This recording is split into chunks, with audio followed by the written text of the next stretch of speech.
Magsaulog sa Charter Day sa dakbayan sa Talisay nga gisugdan kaganiha, gipalahi ning tuiga.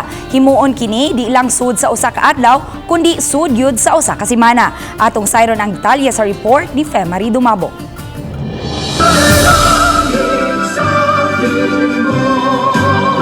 Human sa flag raising ceremony sa Talisay City Hall, gisunod dayon ang ribbon cutting sa may plaza sa City Hall compound. Din ipahimutang ang Talisay City Night Market. Din dunay kapin sa 50 ka mga food stalls, ubang baligya og services o mga kalingawan matag gabi.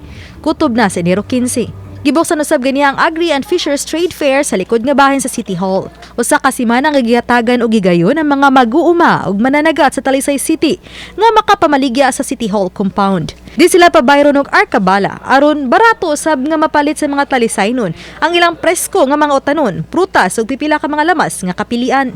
Natay mga educational na mga infrastructure na i-open o i-groundbreak, natay park na i-groundbreak, natay i-inaugurate. So ubay-ubay ang mga groundbreaking o inauguration o blessing sa mga infrastructure projects na to. But I am very excited about the mass wedding. Gipasabot sa mayor nga angay lang nga usa ka semana ang selebrasyon o dili kay karong Enero 12 lang.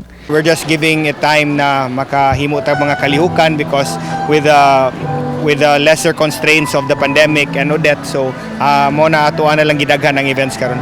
Ang dakbayan sa Talisay magsaulog unya sa Huwebes sa ilang 22nd Charter Day anniversary. Uban ni Godfrey Relien, ako si Femari Dumabok. Balitang Bisdak.